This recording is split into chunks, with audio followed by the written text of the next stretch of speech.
नमस्कार, मेरा नाम है नीलेश और आप देख रहे हैं हमारा पॉलिटिकल क्राइम और स्पोर्ट्स से जुड़ी खबरों का एक खास एपिसोड। और आज के इस वीडियो में हम बात करेंगे दो आईपीएल के मैचों के। लेकिन उससे पहले मेरे सभी दर्शकों को चैत्र नवरात्रि की हार्दिक शुभकामनाएं। और हिंदू नववर्ष भी आज से आरंभ हो गया है, तो उसकी भी सबको हार्दिक शुभकामनाएं।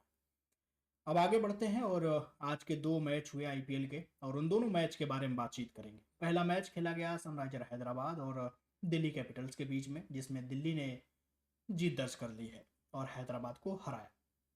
हैदराबाद जिसको जाना जाता है अपनी तेज तर्रार बैटिंग के लिए, लेकिन आज हैदराबाद वैसी बैटिंग नहीं कर पाई। दिल्ली के गेंदबाजों ने कहर बर पाया और उसके बाद से हैदराबाद को 200 का आंकड़ा भी छूने नहीं दिया।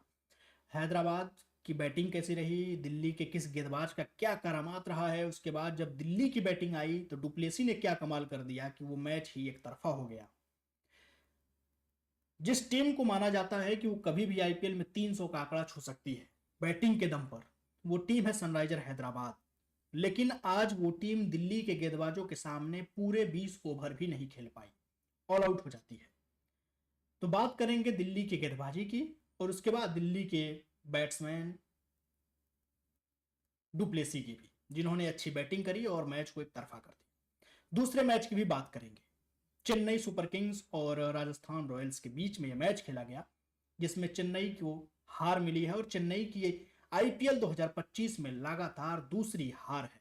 3 मैच चेन्नई खेल चुकी है, सिर्फ एक मैच वो जीती है अपने घर पर।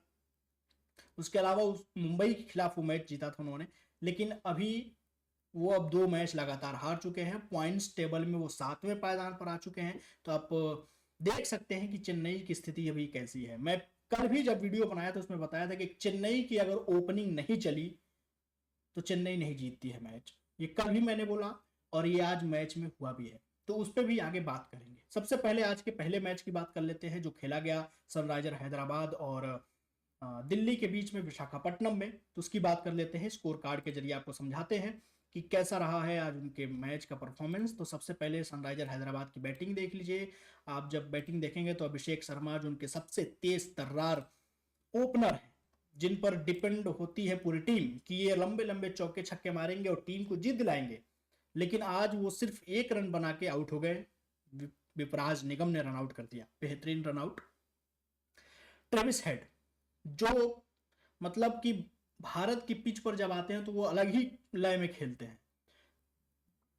और आईपीएल की 10 टीमों में सबसे घातक ओपनिंग पेयर अगर किसी को माना जाता रहा है तो वो ट्रेविस हेड और अभिषेक शर्मा को, क्योंकि ये किसी भी गेंदबाज को कहीं भी कभी भी बाउंड्री मारने के लिए सक्षम होते हैं। लेकिन आज इनकी बल्लेबाजी जो रही वो चली नहीं।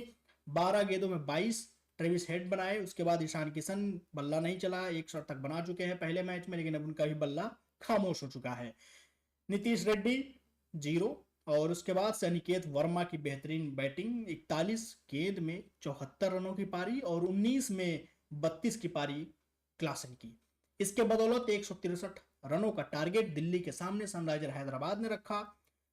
बात कर लेते हैं उस गेंदबाज की जिसने आज कहर बरपाया, सनराइजर हैदराबाद की पूरी बैटिंग को ध्वस्त कर दिया। उस गेंदबाज का नाम है मिचेल स्टार्क। 5 विकेट आज के मैच में, 3.4 ओवर, अपना वो 4 ओवर का जो स्पेल है वो पूरा भी नहीं कर पाते हैं। 35 रन, क्या बेहतरीन गेंदबाजी। और 5 विकेट एक 20 ओवर के मैच में, और 4 ओवर 3.4 गेंद डालना और उसमें 34-35 रन देना, ये काबिल तारीफ है। और इसी के बदौलत दिल्ली ने आज सनराइजर को 200 का आंकड़ा छूने भी नहीं दिया, बहुत दूर रह गए सनराइजर हैदराबाद। लेकिन आगे की कहानी और बची थी, जब रनचेज होनी थी दिल्ली की, उसमें भी करामात हुआ बल्लेबाजों का, और बल्लेबाज भी कहर बनकर टूट पड़े सनराइजर हैदराबाद की गेंदबाजों पर। तो कुल मिलाकर सनराइजर हैदराबाद का आज दिन अच्छा नहीं रहा।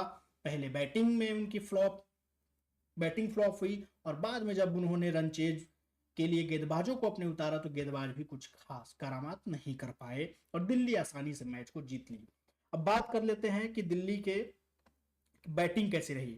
तो देखिए, दिल्ली की बैटिंग के लिए अगर आप चलेंगे तो हम आपको डीसी के पहले वो दिखा दें, कि गेंदबाजी कैसे रही, तो आप मिचेल स्टार्क को देख सकते हैं कि उन्होंने 5 विकेट लिया। जैसा कि मैं बता रहा हूं, 3.4 ओवर में ही 35 रन दे के 5 विकेट लेना ये काबिल तारीफ है T20 जैसे फॉर्मेट में। तो मिचेल स्टार्क ने जो कुछ भी किया, यही कारण है कि सनराइजर हैदराबाद की बैटिंग पूरी तरह से ध्वस्त हो गई और वो 200 का आंकड़े से काफी दूर रह गए, जो अमूमन वो बना देते हैं। 200 250 के रन के आसपास वो बना देते हैं। उसके बाद से और भी गेंदबाजों का प्रदर्शन अच्छा रहा। बाकी 3 विकेट मिला था कुलदीप यादव को, जिन्होंने 4 ओवर डाले 22 रन देकर के। तो कुल मिला के 2 ही गेंदबाजों ने 9 विकेट ले लिए और एक उनके बल्लेबाज जो थे विपराज निगम ने, जिनको रन आउट कर दिया था अभिषेक शर्मा को, तो वो 10 विकेट हो गए। तो ये थी डीसी की बॉलिंग की पूरी कहानी। तब बढ़ते हैं आगे। जब बैटिंग के लिए डीसी उतरती है तो क्या होता है। डीसी जब बैटिंग के लिए आती है, देखिए उनके ओपनर, मैं पहले भी कहता रहा हूं कि डीसी की ओपनिंग पेयर देखिए, वहां पर आपको सबसे मजबूत ओपनर दिखते हैं, तो वह है फैफ डु प्लेसी। ये सीएसके के लिए भी बेहतरीन ओपनर रहे। जब वो आरसीबी के कप्तान बने तब भी ओपनिंग करते रहे। अच्छा उन्होंने ओपन करके दिया है, टीम को मजबूत पावर प्ले स्थिति में रखा, और वही काम अब वो दिल्ली के लिए भी कर रहे हैं। और फैफ डु प्लेसी 37 गेंद 50 रन, और यहीं से मैच उन्होंने एक तरफा कर दिया। उसके बाद से 32 में 38 जैक फ्रेजर मैकगर्क, इनको तो पहले मतलब कि बल्ले पे गेंद लग भी नहीं रही थी, लेकिन बाद में धीरे धीरे गेंद लगनी शुरू हो गई। उसके बाद अभिषेक पोरेल 18 में 34 दुर्भाग्यपूर्ण वो रन आउट हो जाते हैं। इसके बाद आते हैं केएल राहुल, और जिशान की गेंद पर ये बोल्ड होते हैं, और उन्होंने मात्र 15 रन बनाए। और उसके बाद टिस्टन स्टब्स आते हैं, जो रही कुछ कसर थी, 21 रनों की उन्होंने 14 गेंद में पूरी की, और 166 रन का वो 163 रनों का जो टारगेट था, दिल्ली ने आसानी से 16 ओवर में ही पूरा कर लिया। तो आप देख सकते हैं कि जिस टीम एसआरएच की बैटिंग फ्लॉप हो गई, पूरे 20 ओवर भी नहीं खेल पाई, वहां पर क्या कुछ हुआ है।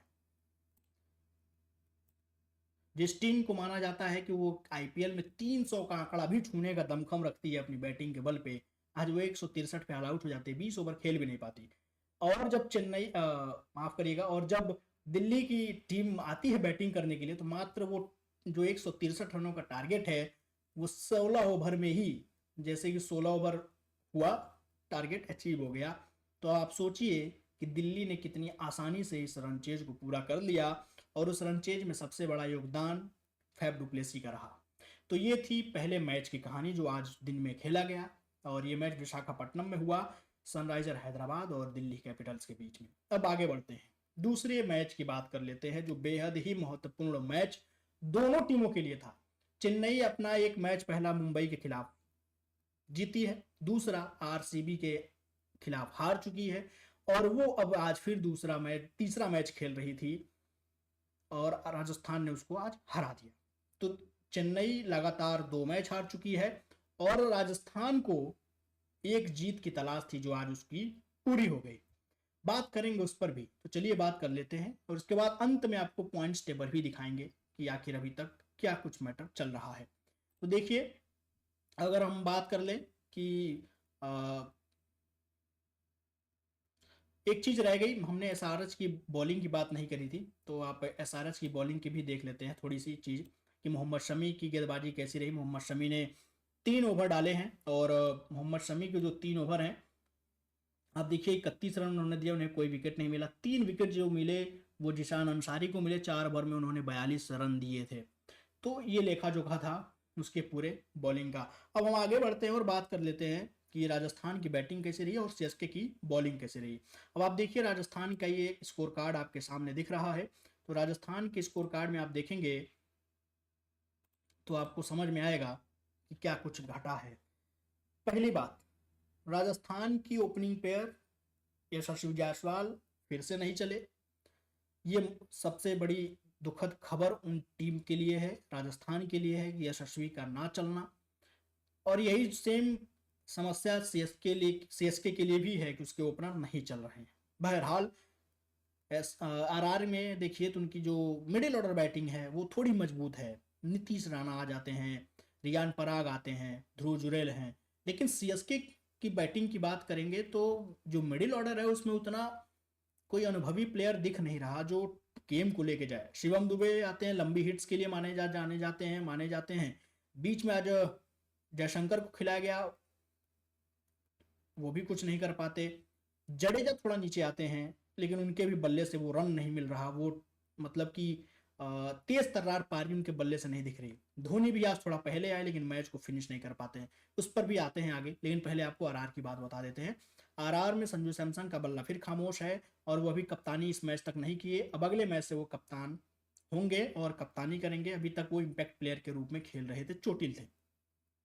नीतीश राणा की बेहतरीन पारी, और यही एक पारी थी जिसने पूरे मैच को पलट के रख दिया। और जब नीतीश बैटिंग कर रहे थे तो लग रहा था कि राजस्थान की जो पारी है वो लगभग 200 के आसपास जा सकती है, लेकिन अश्विन की वो गेंद और धोनी की वो स्टंपिंग, वहीं से मैच का रुख बदला, जो सीएसके इनको 182 के रनों पर रोकने में सक्षम हो पाई, वरना ये स्कोर और आगे जा सकता था। दूसरी एक चीज और बता देता हूं, आंकड़ा एक है, आगे इस पर हम बात करेंगे स्कोर कार्ड पे, लेकिन आपको एक आंकड़ा और बता देता हूं। देखिए, एक आंकड़ा ये है कि सीएसके 2019 से और अभी बात करें 2025 चल रहा है, तो कभी भी 182 से ज्यादा का टारगेट वो रन चेज में अचीव नहीं कर पाए हैं। और वही आज भी हुआ, जब वो आरसीबी के खिलाफ वो 197 रन का टारगेट था वो भी नहीं पूरा कर पाते, और 50 रन से वो मैच हार जाते हैं। आज उनके सामने भी टारगेट 180 से ज्यादा 183 का था, उसको अचीव नहीं कर पाते और 6 रनों से मैच हार जाते हैं।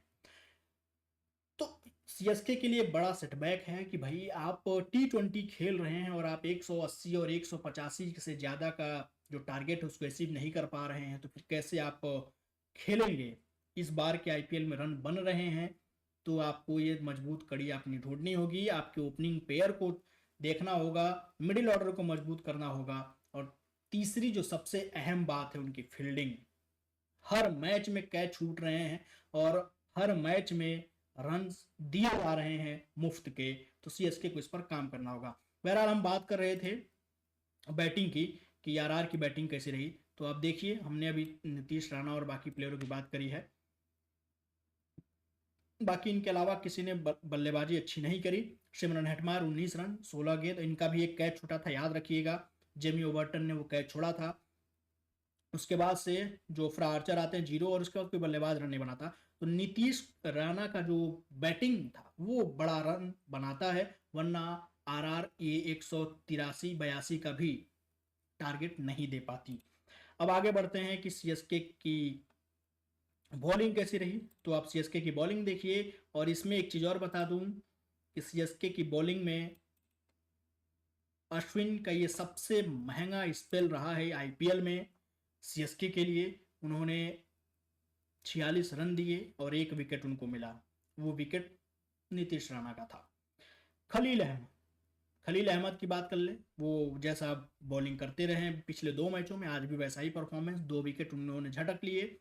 इसके बाद नूर अहमद भाई कोहिनूर हैं, मैं पिछले वीडियो में भी बोला था नूर अहमद कोहिनूर की तरह खेलते हैं, क्योंकि उन्होंने 4 ओवर 28 रन, बेहतरीन गेंदबाजी, 2 विकेट। और मतीश पथिराना को मारना तो खैर मुश्किल ही है, 4 ओवर 28 रन 2 विकेट, और 2 विकेट खलील अहमद को, और 1 विकेट रविचंद्रन अश्विन और 1 रविंद्र जाडेजा पिछले 2 मैच में विकेटलेस रहे, इस मैच में उनको 1 विकेट मिल गया है।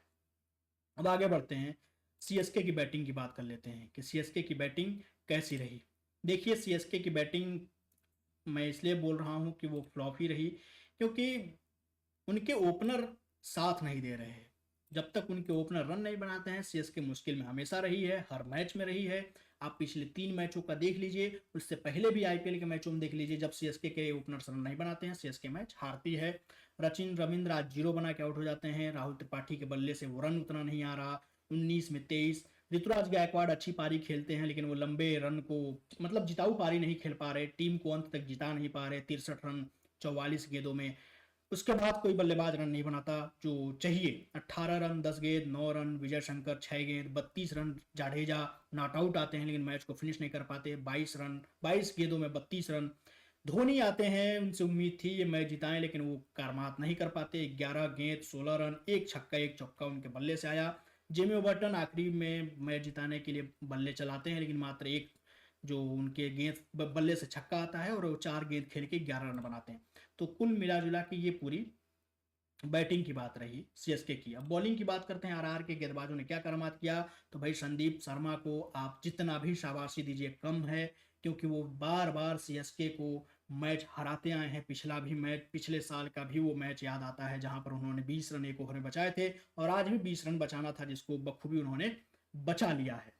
तो ये थी पूरी बात, और आप देख पा रहे हैं कि आरआर के बॉलरों की क्या कहानी रही है।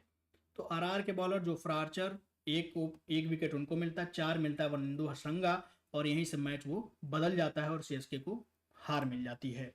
तो ये थी पूरी कहानी आज के मैच की। और अब आपका कल होगा जो मैच, वो मैच कल है मुंबई के बीच और कोलकाता। मुंबई अपना पहला मैच अपने घर पर खेलेगी, मुंबई में वानखेड़े में। उसका जो कुछ भी रिजल्ट होगा आपको बताऊंगा। तो आज के इस वीडियो में बस इतना ही। और मैंने आपको बताया था कि सीएसके की जो पॉइंट्स टेबल में स्थान है वो 7 नंबर पर है। तो वो कल के मैच के बाद मैं आपको पॉइंट्स टेबल पर भी डिस्कस करूंगा।